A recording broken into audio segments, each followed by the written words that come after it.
दोस्तों यूँ तो किसी भी डेवलपिंग कंट्री के लिए इकोनॉमी, एजुकेशन और पब्लिक सर्विसेज जैसे कॉमन प्रॉब्लम्स होते हैं, लेकिन इंडिया जैसी वास्ट और डाइवर्स कंट्री के लिए सोशल ऑर्डर और इकोनॉमिक इनइक्वालिटी भी एक बड़ा चैलेंज है। ऑल्दो इन डोमेन्स में इंडिया के मुकाबले सिंगापुर एक छोटा स्टेट है, लेकिन उसके प्रॉब्लम्स भी हमारे देश की तरह ही मल्टी डायमेंशनल थे।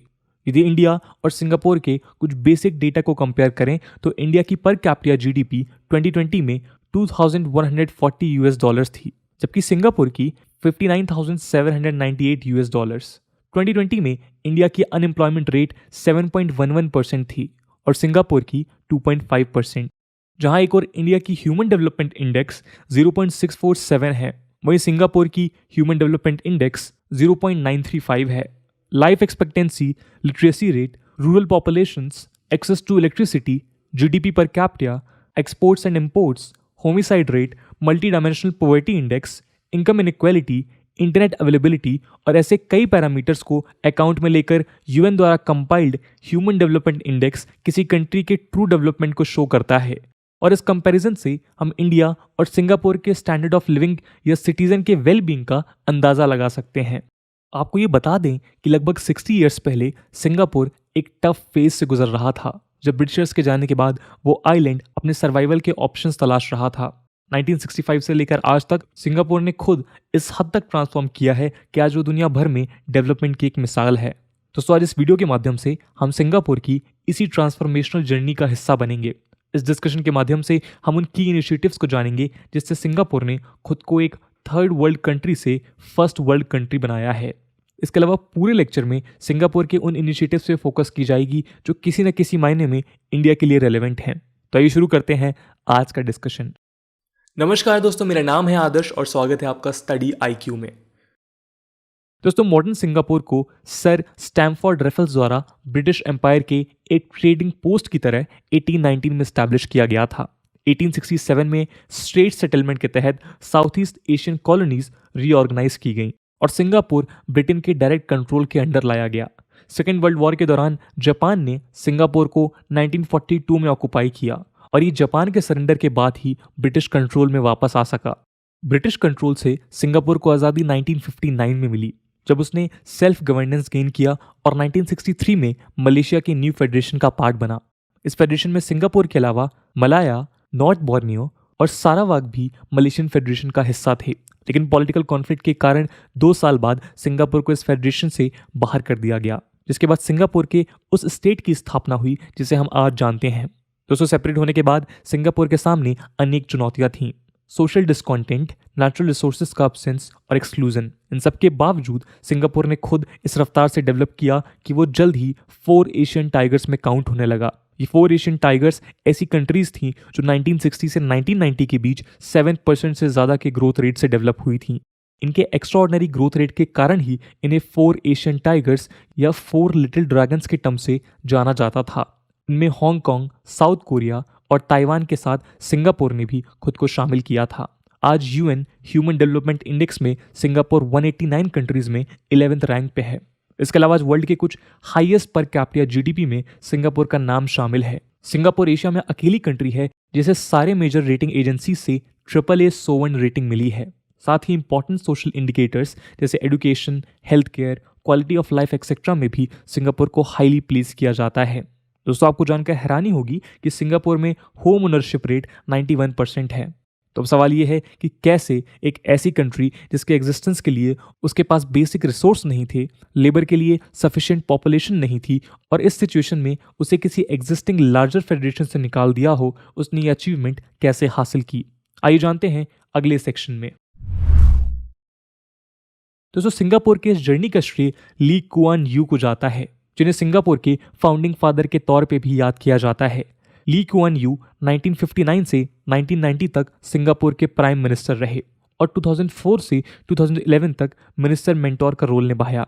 ये सिंगापुर की political party People's Action Party से बिलोंग करते थे और सिंगापुर गवर्नमेंट द्वारा लिए गए हर मेजर स्टेप को ये गाइड किया करते थे। इंडिपेंडेंस के बाद सिंगापुर के सामने सबसे बड़ा चैलेंज था फेलिंग इकोनॉमी। इसे टैकल करने के लिए ली कुआन यू ने कई ड्रास्टिक और करेजियस स्टेप्स लिए। 1960s और 1970s में एंटी अमेरिकन और एंटी एमएनसी एटमॉस्फेयर होने के बावजूद ली ने एमएनसीज को अट्रैक्ट करना बेटर समझा। सिंगापुर के इंडस्ट्रियलाइजेशन के लिए उन्होंने यूनाइटेड नेशंस के एक मिशन को इनवाइट किया, जिसे डच इकोनॉमिस्ट एल्बर्ट विंसेमियस लीड कर रहे थे। विंसेमियस ने सिंगापुर को अनएम्प्लॉयमेंट रिड्यूस करने और फॉरेन इन्वेस्टमेंट अट्रैक्ट करने के लिए 10-year प्रोग्राम रिकमेंड किया, लेकिन इस प्रोग्राम के कुछ प्री कंडीशंस थे। पहला तो Singapore government to government, trade unions, public representatives हर जगह से कम्युनिस्ट को रिमूव करना होगा, और दूसरा उन्हें वेस्टर्न कंट्रीज के साथ अपने रिलेशंस पब्लिकली अनाउंस करने होंगे, जिनकी जरूरत उन्हें अपने इकोनॉमिक प्रोग्राम में होगी। ली ने विंसेमियस की एडवाइस को सीरियसली लेते हुए दोनों काम किए, और जैसा उन्होंने एक्सपेक्ट किया था, जल्दी यूएस, यूरोप और जापान जैसी कंट्रीज से एमएनसीज सिंगापुर की ओर अट्रैक्ट होने लगी। विंसेमियस ने ली को सिंगापुर की नेचुरल ज्योग्राफी देखते हुए एशिया में एक मेजर ब्रेकर पोर्ट की तरह उभरने का सुझाव दिया था। विंसेमियस के अनुसार सिंगापुर के पास वो सारी जियोग्राफिकल कंडीशंस थी जिसे टैप कर वो लार्ज शिप्स को डॉक कर सकता था और वहां से पूरे एशिया को गुड सप्लाई कर सकता था। आज इसी विजन के कारण हम सिंगापुर को एक लीडिंग इकोनॉमिक और ट्रांसपोर्ट हब की तरह देख सकते हैं। दोस्तों, पोर्ट एक्टिविटीज से सिंगापुर ने न केवल खुद को ग्लोबल सप्लाई चेन में एक क्रूशियल प्लेयर बनाया, बल्कि केवल अपनी ज्योग्राफी का फायदा उठाकर सिंगापुर ने इतनी कैपिटल जनरेट की जिससे वो अपनी कंट्री के दूसरे डोमेन्स को डेवलप कर सके। आज डेली 91,000 कंटेनर्स हैंडल करते हुए सिंगापुर के पोर्ट्स उसकी जीडीपी में 7 से 10% कंट्रीब्यूट करते हैं। दोस्तों, सिंगापुर के इकोनॉमिक ट्रांसफॉर्मेशन के इस सफर में हमें एक बात और समझनी चाहिए कि ली द्वारा कम्युनिस्ट का इकोनॉमिक और पॉलिटिकल फ्रंट से एक्सक्लूजन कोई पर्सनल या आइडियोलॉजिकल एजेंडा नहीं था, बल्कि इकोनॉमी की नीड थी। आने वाले समय में ली ने आसियान कम्युनिटी में फॉर्मर कम्युनिस्ट कंट्रीज जैसे वियतनाम, लाओस और कंबोडिया को इंगेज करवाकर खुद को आइडियोलॉजिकली न्यूट्रल साबित किया। दोस्तों, सिंगापुर की इकोनॉमिक सक्सेस को एफिशिएंट पब्लिक ब्यूरोक्रेसी के बगैर अचीव कर पाना नामुमकिन था। 5 आसियान कंट्रीज में किए गए एक कंपैरेटिव एनालिसिस के अनुसार ये पाया गया कि सिंगापुर के ब्यूरोक्रेट्स पॉलिसी इंप्लीमेंटेशन में सबसे इफेक्टिव नजर आए। इसके 2 प्रमुख कारण हैं, मेरिटोक्रेसी और ट्रेनिंग। सिंगापुर ने न केवल किसी बायसनेस से दूर रहते हुए ब्यूरोक्रेट्स की इफेक्टिव टीम प्रिपेयर की, बल्कि उनकी ट्रेनिंग भी इस तरह करवाई कि वो पॉलिसी इंप्लीमेंट करने में high level of competence offer कर सकें। दोस्तों, इसके अलावा पॉलिसी इंप्लीमेंटेशन और गवर्नेंस में सिंगापुर के सामने करप्शन एक बड़ा चैलेंज था। ब्रिटिश कॉलोनियल्स के समय से चली आ रही करप्शन की प्रॉब्लम जापानीज ऑक्यूपेशन के दौरान और डिटोरेट होती हुई दिखी। पीपल्स एक्शन पार्टी ने सत्ता संभालते ही सबसे पहले करप्शन के अगेंस्ट काम करना शुरू किया। ब्रिटिशर्स द्वारा introduced prevention of corruption ordinance यानी पीओसीओ को रिप्लेस करते हुए सिंगापुर गवर्नमेंट ने प्रिवेंशन ऑफ करप्शन एक्ट 1960 में इंट्रोड्यूस किया, जिससे existing corrupt practices investigation bureau यानी सीपीआईबी को स्ट्रेंथन किया जा सके। दोस्तों, इसके अलावा सीपीआईबी के ऑर्गेनाइजेशन को भी बदला गया। यूं तो सीपीआईबी सिंगापुर के प्राइम मिनिस्टर ऑफिस के अंडर आती है, लेकिन उसे ऑपरेशनल ऑटोनॉमी प्रोवाइड की गई। इन रिफॉर्म्स के कारण आज प्राइम मिनिस्टर्स और दूसरे पॉलिटिकल लीडर्स सीपीआईबी की वर्किंग में इंटरफेयर नहीं कर सकते, और सीपीआईबी के डायरेक्टर किसी मिनिस्टर की जगह कैबिनेट सेक्रेटरी को रिपोर्ट करते हैं। यदि किसी इन्वेस्टिगेशन को प्राइम मिनिस्टर अलाउ नहीं करते, तो सीपीआईबी प्रेसिडेंट के कंसेंट से उस इन्वेस्टिगेशन को कंटिन्यू कर सकती है। इसके अलावा सिंगापुर ने सीपीआईबी के ऑफिसर्स की इफेक्टिवनेस इंक्रीज करने के लिए उन्हें फॉरेन कंट्रीज ट्रेनिंग के लिए भेजना शुरू किया, जिससे वो बेटर स्किल्स डेवलप कर सकें। दोस्तों, इन सारे एफर्ट्स के अलावा सिंगापुर को करप्शन फ्री बनाने में वहां के जुडिशियल सिस्टम का अहम योगदान रहा, जिन्होंने इंश्योर किया कि कोई भी शख्स जो करप्शन का गिल्टी पाया गया उसे उसकी पोजीशन, स्टेटस या पॉलिटिकल एफिलिएशन के रिगार्डलेस पनिशमेंट मिले। 1996 से 2014 के बीच सीपीआईबी ने 5 पीपल्स एक्शन पार्टी लीडर्स और 8 सिविल सर्वेंट्स को बिना किसी फियर और फेवर के इन्वेस्टिगेट किया। नवंबर 1986 में मिनिस्टर फॉर नेशनल डेवलपमेंट ते चियांग वान पे यह आरोप था कि उन्होंने 1 मिलियन सिंगापुर डॉलर की ब्राइब ली है, और उन्हें सीपीआईबी द्वारा इन्वेस्टिगेट और इंटरोगेट किया गया। जुलाई 2013 में खुद सीपीआईबी के असिस्टेंट डायरेक्टर एडविन येओ पे 1.41 मिलियन यूएस डॉलर का मिस एप्रोप्रिएशन का इल्जाम था। सीपीआईबी की इन्वेस्टिगेशन के बाद कोर्ट ने उन्हें गिल्टी पाया और उन्हें फेब 2014 में 10 साल की सजा हुई। इसी इफेक्टिवनेस के कारण 2017 में ट्रांसपेरेंसी इंटरनेशनल के अनुसार सिंगापुर 180 कंट्रीज में 6th रैंक पे था।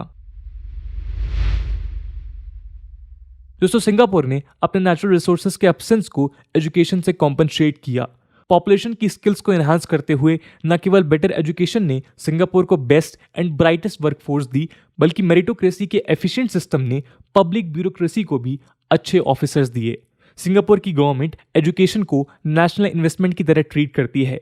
इसी कारण उन्होंने एजुकेशन एक्सपेंडिचर को 1959 में 63.39 मिलियन सिंगापुर डॉलर से बढ़ाते हुए 2016 में 12,660 मिलियन सिंगापुर डॉलर तक इंक्रीज किया।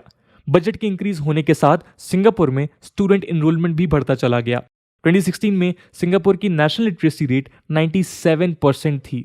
दोस्तों, केवल बेटर एजुकेशन ही नहीं, सिंगापुर ने गवर्नमेंट ऑफिशियल्स के डेडिकेशन को इंश्योर करने के लिए गवर्नमेंट वेजेस भी इंक्रीज किए। 1970s में इकोनॉमिक इंप्रूवमेंट के कारण कई सिविल सर्वेंट्स प्राइवेट सेक्टर की ओर मूव करने लगे और इसे रोकने के लिए सिंगापुर गवर्नमेंट ने ऑफिशियल्स की सैलरी इंक्रीज की, जिससे प्राइवेट सेक्टर की ओर उनका अट्रैक्शन रिड्यूस हो। गवर्नमेंट ने कॉम्पिटिटिव सैलरी देकर बेस्ट और ब्राइटेस्ट सिंगापुरियंस को पब्लिक सर्विसेज की तरफ अट्रैक्ट किया, जिसे कई गवर्नेंस इंडिकेटर के माध्यम से देखा जा सकता है। इसी अप्रोच से सिंगापुर ने अपने देश से बाहर जाते हुए टैलेंट को भी रोकने में कामयाबी पाई। दोस्तों, इन सारे पर्क्स के बावजूद सिंगापुर एक एफिशिएंट वर्कफोर्स तब तक यूटिलाइज नहीं कर पाता जब तक उसकी सोसाइटी स्टेबल नहीं होती। मल्टी रिलीजियस होने के साथ साथ सिंगापुर की सोसाइटी मल्टी एथनिक भी है। सिंगापुर की लगभग 43.2% पॉपुलेशन बुद्धिज्म फॉलो करती है, वहीं क्रिश्चियनिटी के 18.7%, इस्लाम के 14% और हिंदुइज्म के 5% फॉलोअर्स हैं। लगभग 18.5% सिंगापुरियंस खुद को किसी रिलीजन से आइडेंटिफाई नहीं करते। इस रिलीजियस डाइवर्सिटी के अलावा सिंगापुरियंस एथनिसिटी को भी इंपॉर्टेंस देते हैं। दोस्तों, इसी डाइवर्सिटी के कारण मलय और चाइनीज सिंगापुरियंस के बीच हुए पॉलिटिकल और सोशल टेंशंस के कारण सिंगापुर को 1965 में मलेशिया से सेपरेट होना पड़ा था। सब्सिक्वेंट स्टेप्स लेते हुए सिंगापुर ने फाइनली 1990 में maintenance of religious harmony act MRHA पास किया, जिससे इंटर रिलीजियस टेंशन और रिलीजन के पॉलिटिसाइजेशन को एड्रेस किया जा सके। इस बिल के तहत सिंगापुर ने presidential council for religious harmony establish की, जिसके 2/3 मेंबर्स मेजर रिलीजन्स की रिप्रेजेंटेटिव होते हैं। ये काउंसिल रिलीजियस हार्मनी के लिए इंटर रिलीजियस डायलॉग्स फैसिलिटेट करती है। इसके अलावा ministry of home affairs enmity, hatred, ill will, ये डिफरेंट रिलीजियस ग्रुप्स के बीच हॉस्टिलिटी क्रिएट करने वाले टॉपिक्स पे रेस्ट्रेनिंग ऑर्डर पास करती है। इस ऑर्डर के बेसिस पे ये काउंसिल रिकमेंडेशंस पास करती है, जिससे सिंगापुर का कोई भी रिलीजियस लीडर उन सेंसिटिव टॉपिक पे किसी भी तरह की स्पीच नहीं दे पाते। दोस्तों, इन सबके अलावा सिंगापुर ने रेशियल हार्मनी डे का सिस्टम इंट्रोड्यूस किया। हर साल 21 जुलाई के दिन स्कूल के बच्चे दूसरे कल्चर के ट्रेडिशनल कॉस्ट्यूम्स पहनते हैं और एक डिक्लेरेशन ऑफ रिलीजियस हार्मनी पढ़ते हैं। इस डिक्लेरेशन ऑफ रिलीजियस हार्मनी में सिंगापुरियंस अपनी कंट्री के सेकुलरिज्म, डाइवर्सिटी और यूनिटी को अपहोल्ड करने की कसम खाते हैं। वो प्रॉमिस करते हैं कि एक दूसरे के कल्चर और रिलीजन की रिस्पेक्ट करेंगे और आपस में डिफरेंस होने के बावजूद वो रिलीजन को कभी सोशल कॉन्फ्लिक्ट का कारण नहीं बनने देंगे।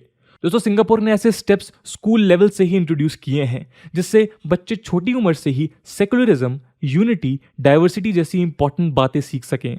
इसके अलावा सिंगापुर ने रिलीजियस डोमिनेटेड रेसिडेंशियल एरियाज को रोकने के लिए स्टेप्स लिए हैं। फेब 1960 में हाउसिंग एंड डेवलपमेंट बोर्ड की स्थापना की गई थी, जो सिंगापुरियंस को low cost public housing provide करने वाला था। इसकी मदद से सिंगापुर ने अपने सिटीजन्स को हाउसेस तो प्रोवाइड किए, लेकिन सोशल हार्मनी भी इंश्योर की। आज सिंगापुर की 90% से ज्यादा पॉपुलेशन के पास अपने हाउसेज हैं, लेकिन एथनिक आइसोलेशन प्रिवेंट करने के लिए सिंगापुर ने ये houses ethnic quota wise allocate किए हैं। दोस्तों, सिंगापुर के सारे हाउस कोटा वाइज एलोकेट किए जाते हैं। हर डिपार्टमेंट के लिए एक कोटा स्टैब्लिश किया गया है, जिसमें सारे रिलीजियस और ग्रुप्स रिप्रेजेंटेड हैं। और चूंकि लैक ऑफ स्पेस के कारण कंस्ट्रक्शन और ओनरशिप स्ट्रिक्टली रेगुलेट की जाती है, किसी भी अपार्टमेंट या रेसिडेंशियल एरिया को एक रिलीजन या ग्रुप द्वारा डोमिनेट किया जाना आज पॉसिबल नहीं है। दोस्तों, पॉलिसी फॉर्मेशन के लिए किसी दूसरे देश की ओर देखना कॉपिंग नहीं होती, बल्कि एक्सपीरियंस लेना होता है। दूसरी कंट्रीज के सक्सेस और फेलियर्स को देख इस बात का आकलन किया जा सकता है कि कौन सी पॉलिसी किस वे में इंप्लीमेंट की जा सकती है। सिंगापुर की गवर्नमेंट का ये इंपॉर्टेंट स्ट्रेंथ रहा है, जिससे उसने खुद गलतियां करने की जगह दूसरे देशों के एक्सपीरियंसेस से सीखने की कोशिश की है। एग्जाम्पल के तौर पे ब्यूरोक्रेसी के पर्सनल मैनेजमेंट को इंप्रूव करने के लिए सिंगापुर गवर्नमेंट ने जापानीज और फ्रेंच सिविल सर्विसेज एग्जामाइन की। इसके अलावा सिंगापुर ने दूसरे इश्यूज को टैकल करने के लिए 3 स्टेप्स फॉर्मुलेट किए। पहला, प्रॉब्लम आइडेंटिफिकेशन। दूसरा, एक्सपर्ट्स की टीम को दूसरे देशों के रेलेवेंट टेक्निकल सेंटर्स और ऑर्गेनाइजेशन में भेज ये सीखना कि सेम प्रॉब्लम्स को उन्होंने कैसे सॉल्व किया। और तीसरा, इंटरनेशनली रिनोन्ड एक्सपर्ट्स को सिंगापुर बुलाकर उनके प्रोफेशनल ओपिनियंस जानना और सिंगापुर की स्पेसिफिक नीड को देखते हुए पॉलिसी प्लान बनाना। इंडिपेंडेंस के बाद से ही सिंगापुर ने इजराइल, स्विट्जरलैंड की पब्लिक पॉलिसी को डिफेंस और दूसरे एरियाज में इनकॉर्पोरेट किया। इसके अलावा तब के वेस्ट जर्मनी से टेक्निकल एजुकेशन, नीदरलैंड से एयरपोर्ट और जापान से क्राइम प्रिवेंशन और क्वालिटी कंट्रोल सर्कल्स स्टैब्लिश करने में हेल्प ली। साथ ही सिंगापुर ने अपनी नीड के ऊपर फोकस बनाए रखा, जिससे उनसे कुछ पॉलिसीज एक्सेप्ट की और कुछ को रिजेक्ट। इसका बेस्ट एग्जांपल है वेस्टर्न यूरोप कंट्रीज और यूएसए के ऊपर वेलफेयर पॉलिसीज के इम्पैक्ट को देखते हुए सिंगापुर ने वेलफेयर स्टेट पॉलिसीज को रिजेक्ट कर दिया। वेलफेयर पॉलिसीज को इंप्लीमेंट ना करने से सिंगापुर ने गवर्नमेंट एक्सपेंडिचर को सब्सटेंशियली रिड्यूस किया। इसी कारण सिंगापुर में इनकम टैक्स का मिनिमम रेट 20% है और कॉर्पोरेट टैक्स केवल 17% है। दोस्तों, सिंगापुर को जब स्टैमफोर्ड रेफल्स द्वारा एस्टैब्लिश किया गया था तो ये एक स्मॉल फिशिंग विलेज था जिसमें मलय फिशरमैन और चाइनीज फार्मर्स रहा करते थे। एक स्मॉल फिशिंग विलेज से मॉडर्न प्रॉस्परस स्टेट में खुद को ट्रांसफॉर्म करना सिंगापुर की एक इनक्रेडिबल स्टोरी रही है।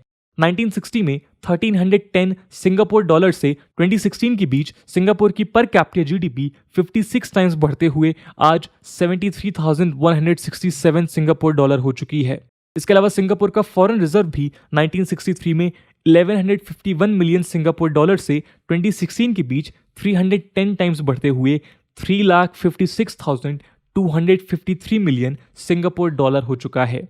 जहां एक और 1959 में सिंगापुर में अनएम्प्लॉयमेंट रेट 14% हुआ करता था, वहीं 2016 में ये 2.1% था। दोस्तों, यूं तो इंडिया और सिंगापुर के बीच रिलेशनशिप स्टैब्लिश करना कठिन है। इंडिया की ज्योग्राफिकल वास्टनेस, डाइवर्सिटी, सोशल और इकोनॉमिक इश्यूज सिंगापुर से कई ज्यादा जटिल हैं, लेकिन इंडिया के पास रिसोर्सेज और अपॉर्चुनिटीज भी सिंगापुर से ज्यादा हैं। अपनी जर्नी से सिंगापुर ने साबित किया है कि यदि स्ट्रांग लीडरशिप और डिटरमाइंड विजन हो तो किसी भी गोल को अचीव किया जा सकता है। इन सब के अलावा इंडिया के पास ह्यूज डेमोग्राफिक डिविडेंड भी है जो इंडिया द्वारा लिए गए इनिशिएटिव्स को एग्जीक्यूट करने में हेल्प करेगा। तो दोस्तों, ये थी कहानी सिंगापुर की कि कैसे उसने एक फिशिंग विलेज से अपने आप को एक मॉडर्न स्टेट में ट्रांसफॉर्म किया और सिंगापुर की वो कौन सी पॉलिसीज हैं जिनका एग्जाम्पल लेके इंडिया काफी कुछ सीख सकता है। इस पूरे मुद्दे को लेकर आपका क्या ओपिनियन है कमेंट सेक्शन में जरूर बताइएगा। आज की वीडियो के लिए इतना ही। आई होप आपको वीडियो पसंद आई होगी और अगर पसंद आई है तो अपने दोस्तों के साथ शेयर करना मत भूलिएगा। हम मिलते हैं अगली वीडियो में, तब तक के लिए जय हिंद, जय भारत।